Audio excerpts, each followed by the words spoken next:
Welcome to Zisodel TV. Kindly subscribe, share, and like for latest updates and news. Welcome to Zisodel TV, where you can get your latest news.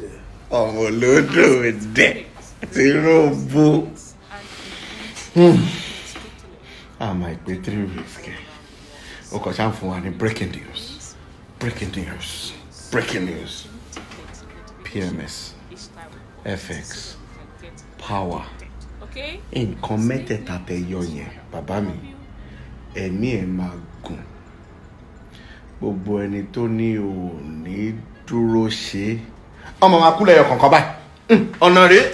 Wọ́n kàn ṣe báyìí fún wọn ni. Wọ́n kàn mọ́ lọ kú.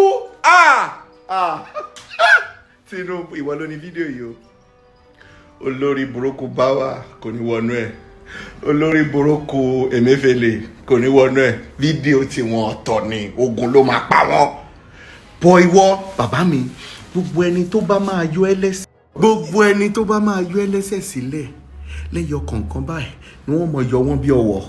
Wọ́n mọ̀ yọ ẹni tó bá ní ò ní ṣe é. Ṣé o rí bí mo ṣe ń pè ọ́ lórúkọ yìí? Ń pè ọ́ lórúkọ o. Kábíyèsí sá máa ṣe à. Èwo oríkùnlẹ̀ mo wà ọkọ mi ọmọ àròmù ò ní sórí burúkú. O máa jí wàá tún jí ẹni tó bá ní ò ní jí ò ní ṣe ò ní gbébà. Tó bá ṣe jí báyìí wọ́n á sọ pé wọ́n ń ṣe bẹ́rí àlọ́wọ́ lágbára Ọlọ́run. Fún mẹ́ta tó yọ yẹn tó yọ ṣọ́ọ̀kì lẹ́sẹ̀ wọn ẹ ní sórí burúkú tọmọtọmọ Ṣèyí Tinubu ò ní kú o. Fọláṣadé ò ní sórí burúkú.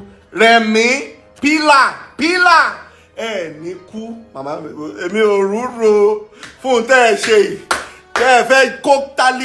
Tó bá ní Nàìjíríà máa dà Nàìjíríà máa dùn. Ẹnìkan ló mọ wá ṣe. Ẹnìkan ṣoṣo ló dẹ̀ ti dé. Ó ti dé. Bàbá báwo ni inú èèyàn ṣe máa jọ tẹ̀ǹdé tó bá ń sùn nínú ilé o kò jí o kò tún gbọ́ another news báwo ni inú ẹ̀ ṣe rí. láláì má bribe ẹ wọn fún ẹ lówó. bí inú mi ṣe ń dùn nìyẹn bí irú bàbá wo rí. àwọn ò ní pa ẹ o tó bá fẹ́ pa ẹ ogun ló máa pa wọ́n. Ogun máa gbaṣẹ́ ẹ̀ ṣe ó máa pa wọ́n lẹ́yọ kọ̀ọ̀kan báyìí ó máa yọwọ́ kúrò báyìí.